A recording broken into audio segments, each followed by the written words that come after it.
Aroie, Exu, salve nossa quinta-feira sagrada, salve Papai Oxóssi, ô quinta-feira, friozinho, tá um negocinho, vocês perceberam que o cenário é diferente, né? Perceberam que eu entrei para dentro de casa, lá fora a parada não tá muito boa não, tá fraca, e aí tomar muito quente não dá, porque amanhã é dia de trabalhar então, né? Então se também der ruim, então vamos maneirar no quente, vamos maneirar na gelada, né? Então a gente entra aqui para dentro do cafofo, né? A dona da pensão autorizou, então a gente vai fazer essa resenha aqui com vocês hoje. Ah, eu sou muito palhaço, né? Uh, como é que vocês estão? Tudo bem? Tudo jóia? Beleza? Hoje não temos convidados. É um novo formato que eu estou propondo de resenha para que a gente possa, de alguma forma também, dialogar sobre a proposta do programa propriamente dito, quando eu comecei ele há um ano atrás, né? Então, a grande discussão que me levou a fazer o Resenha de Preto, nesse um ano eu tenho refletido muito sobre isso, é de pensar como a gente pode, através, por óbvio, da telinha, porque a gente ainda está impossibilitado de ter um convívio muito direto com as pessoas, ter aquele tete-a-tete, tomar um perdigoto na cara e não ficar preocupado se vai vir um Covid junto ou não, apesar que essa história a gente vai ter que ficar por muito tempo ainda de olho nessa história toda. Então, espera aí que eu tenho que desligar o som aqui. Beleza.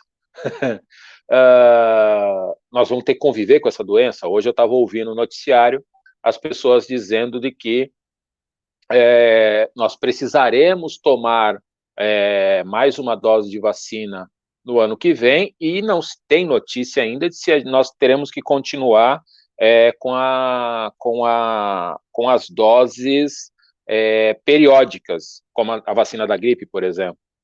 Mas já, Volney, boa noite, meu querido, teu Grêmio, hein? A ideia hoje é a gente falar um pouquinho de assunto sério, vamos falar de futebol e vamos falar de política. Vamos falar do seu Grêmio depois, tá?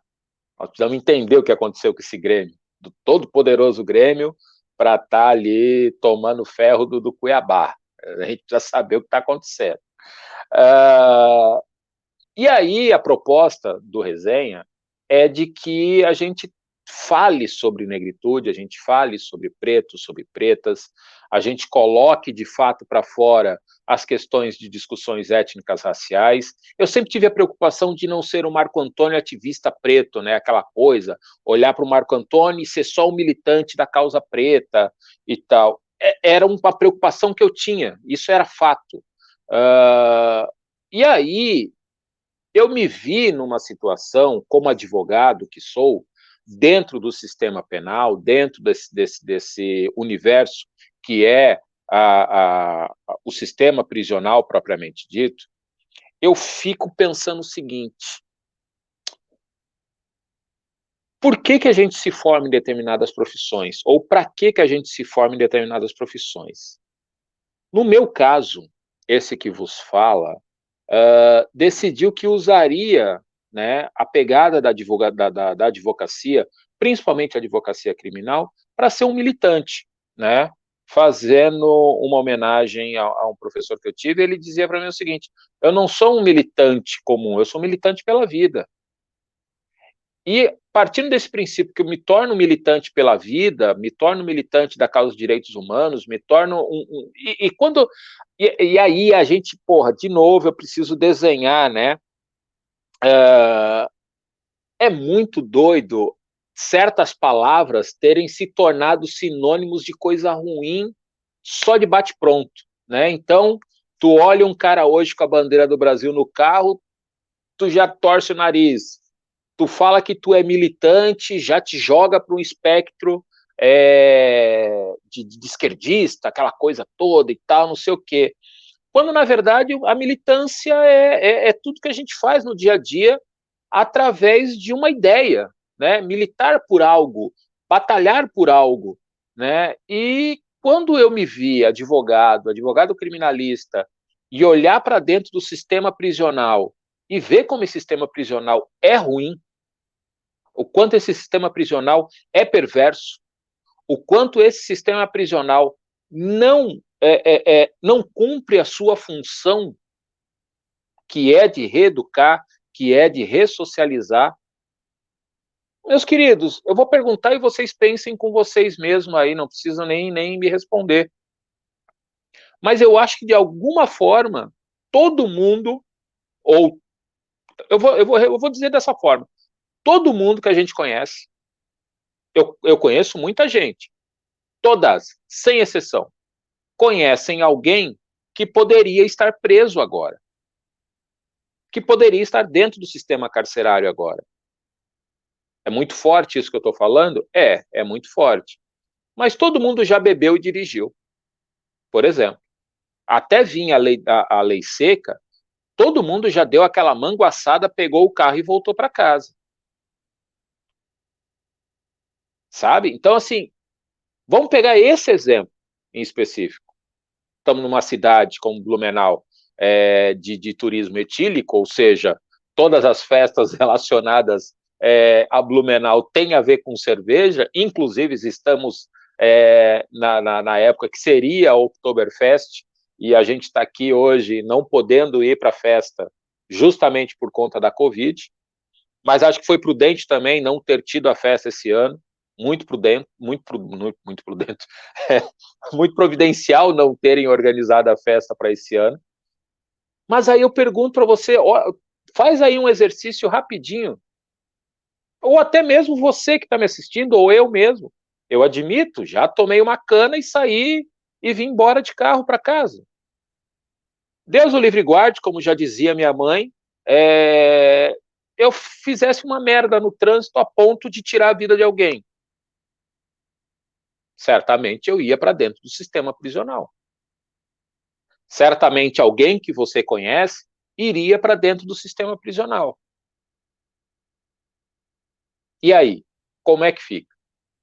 Como é que se constrói uma sociedade segura com um sistema prisional como a gente tem, né?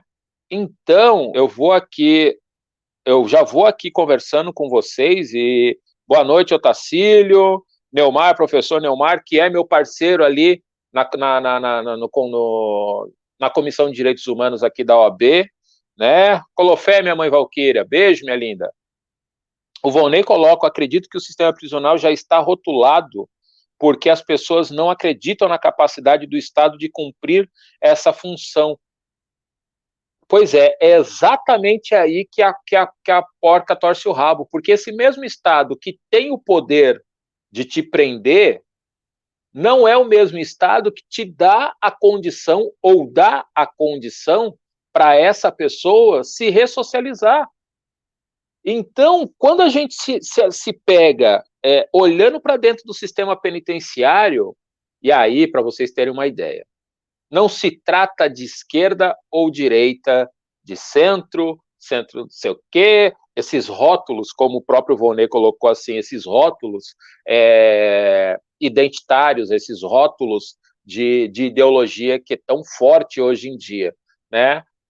Durante o governo Lula até o final do governo Dilma, o nosso sistema prisional passou de 298 mil apenados para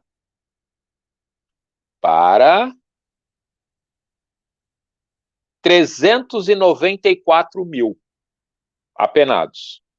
Então, desculpa, passou de 212 mil, 213, mais ou menos, arredondando as contas, para 668 mil em 12 anos. 12 anos. Hoje, o nosso sistema está com o computador querendo me bulinar aqui. Hoje, o nosso sistema penal está com 687.546 pessoas. Desse total, 31% de presos, 687 mil. Vamos arredondar para baixo. 600 mil. Pega 30%, produção, faz a conta aí. são de pessoas que não estão nem com as suas denúncias. Elas não receberam denúncias. A produção falou que era de humanas. Mas bota a calculadora para funcionar, eu, cidadão. Me ajuda. 30% de 600 mil, 10, 20... Quê? Hã, produção? Tá, daqui a pouco eu falo. Sabe, é muita gente, cara. É muita gente sem ter tido julgamento ainda estão presas. Ainda estão presas. Só que o pulo do gato que eu quero chamar a atenção de vocês é que nós temos de vagas construídas, prediais, de prédios, nós temos hoje 440.530 vagas. Ou seja, nós temos um excedente de 227 mil pessoas a mais dentro do sistema penitenciário. E desses 687 mil, quase 180 mil pessoas não tiveram seus casos julgados. Então eu tenho 687 mil, quase 688 mil pessoas presas, quando na verdade eu só tenho vaga para 440 mil, e ainda por cima eu tenho 180 mil pessoas que não deveriam nem estar presas. Olha a loucura disso. Olha a loucura disso. Mas já? Meu Deus, bola rolando e gol da Venezuela. Show! Gente, eu tô rindo de nervoso? Ah, rapaz, resenha é isso, é falar de coisa séria e falar de futebol. Obrigado, Otacílio, mas eu vou abrir aqui agora 1-0, gol da Venezuela. O Bolsonaro deve estar bravo. Gol do Eric Ramírez. Gol do Eric Ramírez. O Ramírez não joga aqui no Brasil? Ih, ali, ó, Marquinhos escorregou e pau. Laia. Isso aqui vai ser pior que o Grêmio. Não quero nem ver. Voltando ao nosso papo sério, gostaram da minha caneca? Em homenagem a Oktoba, aqui é nós. Então, voltando ao assunto que eu estava falando para vocês, que quando a gente pensa, quando eu penso que eu me tornei advogado criminalista para discutir esse tipo de assunto, para trazer à tona esse tipo de assunto, o Resenha de Preto cumpre essa função. E o mais perigoso, que é o que me fez discutir com vocês aqui hoje, o mais perigoso é que nós temos um senso comum, uma discussão de senso comum, que coloca as pessoas dizendo o seguinte: se está lá, é porque merece. Bandido bom é bandido morto. Como diz o nosso presidente da República, o seu presidente da República, ele diz o seguinte: tem 640, para mim tinha que ter 1 milhão. 1.200.000. Não tinha problema nenhum. Quando o presidente da República dá uma declaração dessa, de que o número de pessoas presas é pouco e por ele dobrava esse número, sem melhorar nenhum tipo de condição dentro desse sistema, eu pergunto para vocês, o que isso tem a ver com a segurança pública? Tudo. Porque assim como o governo também não atua na área de prevenção da saúde, o governo também não trabalha na questão da repressão para que o crime não aconteça, na prevenção que o crime não aconteça. Então, quando a gente pensa que esse Estado brasileiro, que prende muito, prende mal, não é o mesmo Estado que dá condição para esse apenado se ressocializar, o grande problema que se constrói é que você sai de dentro desse sistema penitenciário, sai de dentro desse sistema prisional, volta para a rua e volta a delinquir. E aí vira esse círculo vicioso que é o nosso Estado brasileiro. E aí percebam que aí cria-se algumas histórias da carochinha, a guerra contra as drogas. Gente, que guerra é essa? Que guerra é essa? mais se mata gente de uma determinada cor, num determinado lugar, e a droga não para de chegar. Se nós pensarmos que essa tal guerra contra as drogas é justamente dentro das favelas, o lugar da onde sai 75% da população carcerária, que guerra é essa? Se não é a única e exclusiva detenção desse Estado, de ser esse Estado repressor e de ser esse Estado racista, de prender preto pobre na favela. Eu não consegui baixar os dados aqui antes de começar o resenha, mas eu fico devendo essa informação para vocês, mas sem exagero nenhum, 30%, 40% do nosso sistema carcerário é composto por pessoas por tráfico de drogas. Mas se você for olhar quem são essas pessoas que são esses traficantes, aí a porca aperta. Aí se confunde focinho de porco com tomada. Porque o mesmo caso, e eu já falei isso aqui para vocês, você tem dois casos distintos, de pessoas distintas com o mesmo delito. Uma é tratada como usuário, outro é tratado como traficante. Não preciso desenhar para vocês para dizer isso. Então, se eu pensar com vocês aqui de que é muito louco. Peraí que a produção me ajudou. O estudo traçou um perfil da população carcerária que constatou um crescimento de 4%, chegando a 773 mil pessoas em julho de 2019. Nesse contingente, 163 mil são de crime de tráfico de drogas.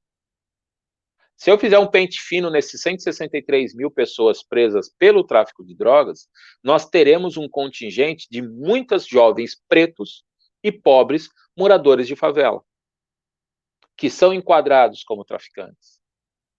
E isso que eu estou falando não é um machismo. Isso aconteceu em Blumenau.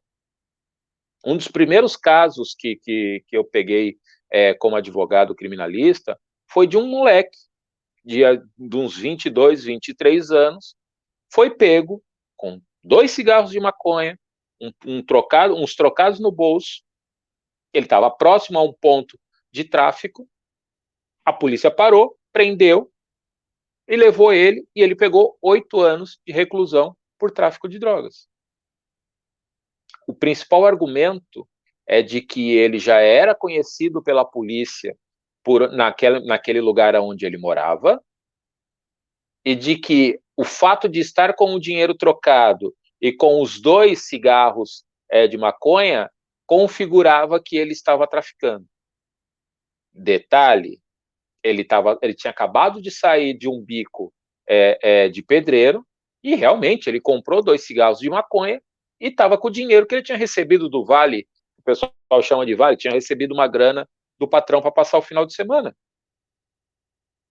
O fato dele ser conhecido da polícia porque ele era sempre visto ali nas redondezas da Boca de Fumo, era justamente porque ele morava a 3 quadras da Boca de Fumo.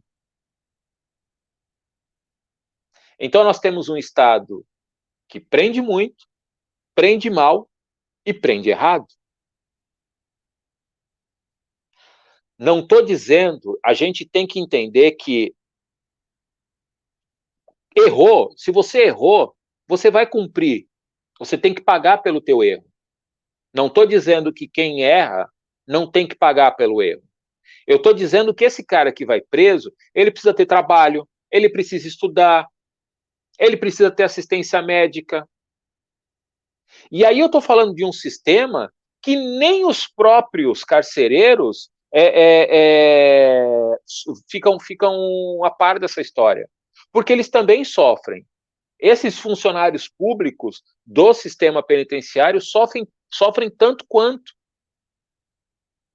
Eu tenho uma outra informação, que negros mais condenados em maior proporção. Os dados revelam que os magistrados condenam proporcionalmente mais negros do que brancos na cidade de São Paulo. 71% dos negros julgados foram condenados por todas as acusações feitas pelo Ministério Público no processo, num total de 2.043 réus. Entre os brancos, a frequência é menor, de 67%, sendo 1.097 condenados. Enquanto a frequência de absolvição é similar, 11% para negros e 10% para brancos, a diferença de quase 50% a favor dos brancos na desclassificação para o posse de drogas e consumo pessoal é de 7,7% entre brancos e 5,3% para negros. De forma muito objetiva, branco sempre é tratado de forma diferente. Quanto é que está o jogo? 1-0 ainda? 1-0. Se eu pensar que dentro do sistema prisional o problema da Covid poderia ter sido uma catástrofe, sabe quem que mais sofreu com esse problema de Covid? Foram os próprios agentes penitenciários. 450 óbitos por Covid foi o número de servidores mortos a mais do que presos no ano de 2020. Então, são 237 funcionários mortos pela doença, sendo 200 apenados, 200 detentos mortos pela Covid. Um número bem pequeno, perto dos 600 e tantos mil que tem dentro do sistema carcerário. Mas percebam que quem mais sofreu com esse problema do Covid foram os funcionários. Loucura, né? Espera aí que eu vou falar com o pessoal aqui.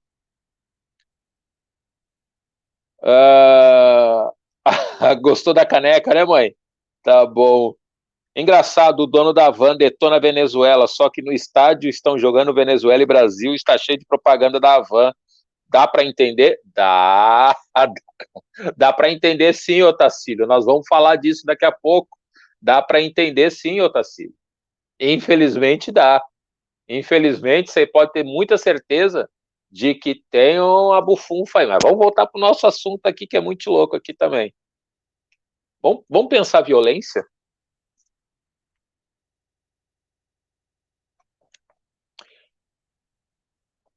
Quando se tem um crime violento, naturalmente você vai ver quem foi a vítima desse crime violento. E quando eu digo vítima, pessoal, é vítima. Eu preciso espirrar e não sai o espirro, gente. Que coisa. Ai, meu Deus, não sai. E aí, para efeito de estatística, por que serve a estatística? Por que serve o BO, boletim de ocorrência? Para que serve um boletim de ocorrência? Para você ter um registro daquele crime naquele lugar específico da onde foi feito o boletim de ocorrência. Isso vira um número estatístico e o governo do estado ou o governo federal cria-se políticas públicas de segurança para esses lugares específicos. Então, toda vez que acontece qualquer tipo de crime, seja ele pequeno, médio ou grande, você precisa fazer o registro desse boletim de ocorrência. Por quê? Se for roubo, aconteceram 5 roubos aqui na Ponta Aguda e 2 lá no Garcia. Onde é que eu tenho que colocar mais viatura? No Garcia ou na Ponta Aguda? Ponta Aguda. No caso dos homicídios, a mesma coisa. No caso dos homicídios, você precisa ter muito escuro de quem são essas vítimas. Precisa deixar muito especificado quem são essas vítimas. Então, se a gente pensar que o Estado não sabe a raça de mais de um terço dos mortos pela polícia em 2020. Só que isso não é de propósito, gente. Isso não é de propósito. 78% das vítimas de morte violenta por esse estado violento são de pessoas negras.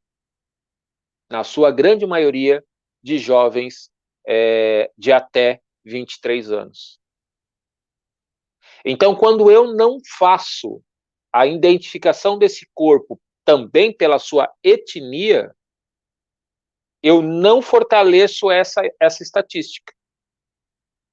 e eu não fortalecendo essa estatística, eu deixo de fazer política pública para uma determinada população. Falar sobre negritude, falar sobre racismo, é falar sobre segurança pública, é falar de educação, é falar de saúde. Então, se nós pensarmos que os dados divulgam de quatro mortos, meu Deus, eu estou enrolado aqui. Dados divulgam revelam que quase 4 em cada 5 mortos são negros. Então, dentro é o meu relógio. Então, esse estudo acaba revelando que há uma questão racial por trás da violência policial. E eu não estou dizendo que a polícia mata porque quer matar. Ela mata porque esse confronto, nessa pseudo-guerra contra as drogas, acontece de forma errada, com falta de inteligência, com falta de efetivo, com falta de pessoas preparadas para tratar do assunto. A consequência disso é que uma determinada bala perdida, por pura coincidência ou não, vai achar um corpo preto na favela. Vai achar um corpo preto na periferia. E aí, de cada 5 mortes, 4 são pretas. Então, complicado? Complicado isso. E eu tô tão bravo com isso, com essa história do sistema prisional, porque é algo que eu trabalho com isso, eu quero entender por que isso acontece. E eu sempre disse, por muitas vezes, que não há políticas públicas. O professor Neomar coloca aqui quais políticas públicas. Não há políticas públicas. Não há. Só que essas políticas públicas, professor, é justamente a discussão que eu falei no início aqui da live, quando eu falei o seguinte: não se investe em prevenção. Não se investe em prevenção. Não se investe na educação. Não se investe na saúde. Muito pelo contrário. Aí, o dito cujo é o presidente da República, ele resolve vetar um projeto, que o nome do projeto era pobreza menstrual. Eu já tratei disso aqui no Resenha de Preto com a Laide Braguiroli. E o Bolsonaro simplesmente vetou o projeto de auxílio e de distribuição dos absorventes para mulheres e meninas, tanto na rede pública de ensino, como nos hospitais, assim como se distribui camisinha por tudo quanto é canto, a ideia era que se distribuísse os absorventes. O que isso tem a ver com a violência? É a mesma discussão. Prevenção. Nós temos um presidente da República que não gosta de pobre, não trabalha pelos pobres. Nós temos um presidente da República que enxerga esse tipo de política pública como gasto. Enfim, se nós pensarmos que continua 1-0, me perguntaram aqui, continua 1-0. Se a gente pensar que se você tem um governo voltado para a classe pobre, nós não teríamos um ministro da Economia com empresas em paraísos fiscais de especulação financeira ganhando dinheiro em cima da desgraça alheia. E aí? Como é que se resolve essa situação? Eu tenho um presidente da República que ele diz que a Prevent Senior, que usava pessoas como cobaias, e isso hoje na CPI, um paciente que sobreviveu aquela... Eu ia usar uma expressão, mas eu acho que não cabe usar ela agora. Ele conseguiu sobreviver, porque a família conseguiu detectar o problema a tempo. Ele prefere o que foi feito na Prevent Senior do que investir no Ministério da Saúde a ponto de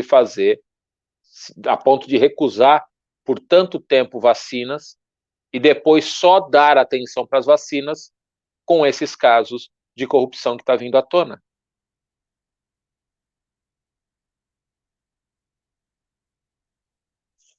O que eu tenho para dizer para vocês, né? Eu estou fazendo um catadão dessas coisas, porque ao longo desse 1 ano de resenha, essas coisas me incomodaram bastante.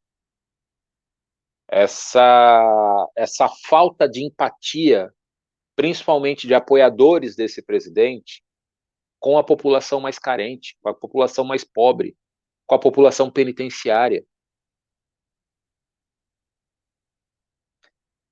Do ponto de vista étnico-racial, essa população carcerária que eu disse, essa violência contra a negritude, para nós aqui em Blumenau, para nós aqui em Santa Catarina, esses números não se aplicam de forma tão direta. Mas é o que eu sempre digo para eles quando eu vou fazer a vistoria nos presídios. Você pode ser branco. Você é branco. Mas quando você sair dessa penitenciária, quando você sair desse presídio, porque todos eles vão sair um dia, todos eles serão tratados como pretos, com o preconceito que os pretos sofrem, com as discriminações que os pretos sofrem. Então eu costumo dizer para eles o seguinte, que não é o fato de eu estar de terno e gravata me faz ter menos problemas por ser preto. E não é o fato de você ser branco, saindo daí, você vai ser tratado como um preto, não por ser branco, mas por ser ex-detento. E nós temos uma sociedade, hoje, que não tem empatia. E ela é reflexo de quem está no comando. Ela é reflexo dos nossos governantes. Se eu pensar que o Brasil está se aproximando da marca de 600 mil mortes por Covid, é pensar que não se teve a menor condição de se... o presidente da República não teve a menor condição de estar à frente dessa nação por tanto tempo. O impeachment se torna imperioso, o impeachment se torna a única ferramenta para fazer com que esse nosso martírio acabe.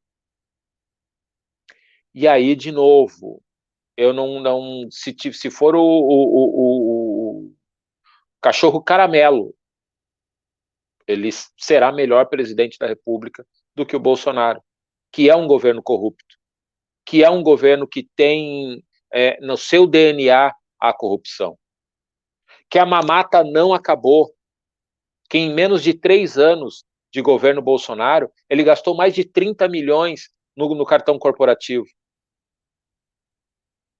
O que se descobriu ao longo da CPI é que não se comprou vacina não por conta de questões ideológicas, de ser contra a vacina. É porque não estava se conseguindo ganhar dinheiro com a vacina. Então fica difícil para você, meu querido, minha querida, que ainda defende esse governo, não admitir que vocês erraram. Pois é, Otacílio, mas assim, ó, ele vetou dizendo que não tinha dinheiro para comprar os absorventes. Semana passada, ou mês passado, o ministro da Ciência e Tecnologia, o astronauta lá, que o maior benefício que ele fez para o Brasil foi trazer aqui para o Brasil a tecnologia do travesseiro da NASA, deixou de aplicar, se eu não me engano, R$ 138 mil, se eu não me engano, para a produção de produtos para tratamento do câncer. Só que ele liberou para comprar voto, para comprar deputado, mais de 3 bilhões de reais para emendas parlamentares. Então, essa história de que não tinha dinheiro em caixa para isso, não cola. É porque ele é perverso. Ele é um homem mau. Ele é uma pessoa má. As pessoas que cercam ele são pessoas más. São pessoas que não têm empatia pelo povo. São pessoas que estão usando estão usando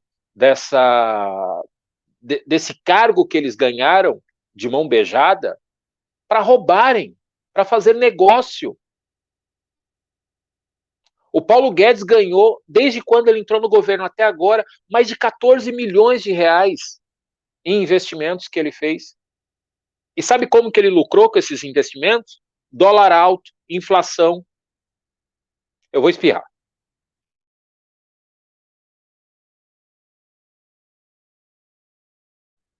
Com o microfone desligado, eu tenho certeza que vocês ouviram. Bolsonaro também não apoio nem concordo com as práticas desse governo. Considero um péssimo governo. Travadinho. Travou?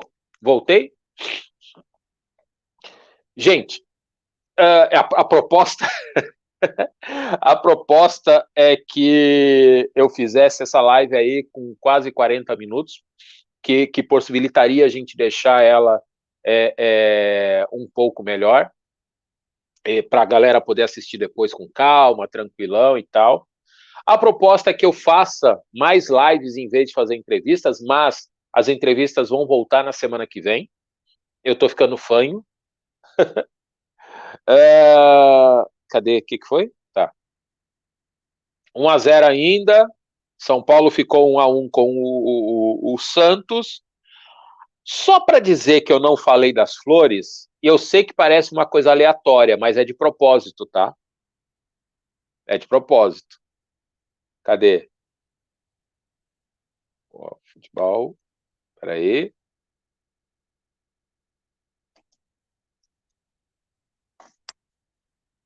Para dizer que eu não falei das flores, cadê ele aqui? Embaixo no Brasileirão, São Paulo e Santos empatam em 1-1. Eu acho, o que vocês acham, né? Vocês acham que o Rogério Ceni vai ser o técnico do São Paulo? Eu tenho dúvidas. Ah, não vai aparecer aqui para mim. Eu ia tirar uma onda com o Volney, mas acabou não aparecendo aqui para mim.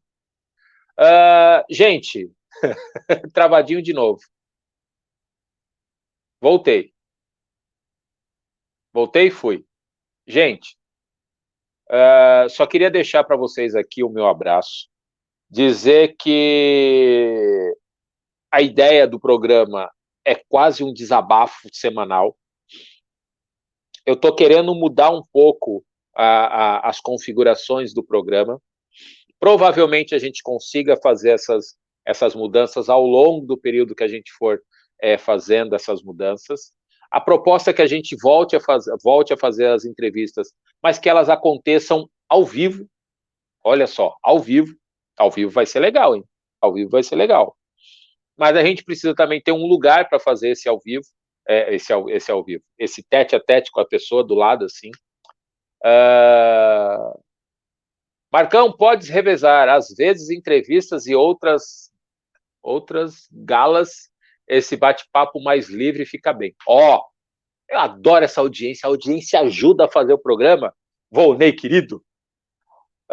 Mas a ideia é essa mesmo, a ideia é que a gente faça disso realmente uma resenha, que a gente possa conversar uma vez por semana de assuntos variados, mas de uma certeza vocês podem ter, que eu não vou passar pano pro Bolsonaro, acho que ele é um péssimo presidente, já falaram aqui que papo furado, sempre com esse papo furado, ai, ai, ai, ai, ai. Daqui a pouco, sorrir para Branquela vai ser banguelafobia. A banguela. Deve ser por isso que tem 5 vendo isso. Bye. Põe na tela esse comentário, produção. O Xande Massa, ele coloca que papo furado, sempre com esse papo furado de discriminação. Daqui a pouco, sorrir para a banguela vai ser banguelofobia. KKK. Deve ser por isso que tem 5 vendo isso. KKK, bye. Mano, olha a cara do cidadão, velho. É gente branca falando merda. É branco falando merda. Então, meu querido, passou, deu audiência, deu seu joinha, a gente agradece a audiência. Mas clica na foto do perfil do cidadão, vocês vão ver que é uma pessoa branca falando merda. Porque é falar merda. Não vejo outra definição para isso. Além de ser racista. Ou seja, essa luta está muito longe de acabar. Infelizmente, o Bolsonaro ter chegado ao poder tirou do esgoto uma parcela da população que sempre ficava escondida. Sempre ficava escondida. Sempre ficava nas sombras, ficava nos bueiros. E eles saíram dos bueiros. Eles saíram das sombras. E se dão o direito de falar bobagens como essa. E é por isso que entrou aqui, falou, vamos fazer ele famoso, vamos fazer aparecer. Porque é o que quer fazer, quer aparecer, vamos fazer aparecer. Só que eu tenho o direito de falar a mesma coisa que tu fala. Ai, ai. É legal, né? É legal. Eu gosto de uma treta. Eu quero ver como é que vai ser o meu preceito. Ô mãe, eu quero ver como é que eu vou me aguentar para ficar quietinho. Eu vou ter que ficar muito quietinho. Gente, quinta-feira que vem vai ter entrevista. Parece que vai ser bem bacana, vai ser bem legal e vai ser divertido. Isso eu garanto. Enquanto isso, fora Bolsonaro, nós precisamos dos brancos bons para estar do nosso lado, para serem baluartes na luta contra o racismo, porque eu preciso das pessoas brancas de bem estando do nosso lado. E isso é muito divertido, e eu sei que tem muita gente branca que é contra o racismo. E não são racistas. O Volney é um. O professor Neumar é outro.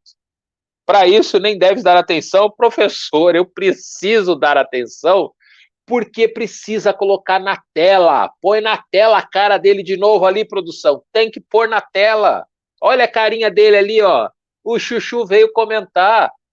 É importante isso porque as pessoas duvidam que isso possa acontecer. Então, é por isso que é didático. Eu quero ser um professor tão bom, igual o senhor para ser didático. Gente, muito obrigado para quem esteve aqui com a gente até agora. Brasil, não deixe o Bolsonaro ficar feliz, não. Eu confio em vocês. Vai, Venezuela. Não? Não. Quer dizer, vai, Brasil. Beleza? Até a próxima semana que vem, galera, com Resenha de Preto.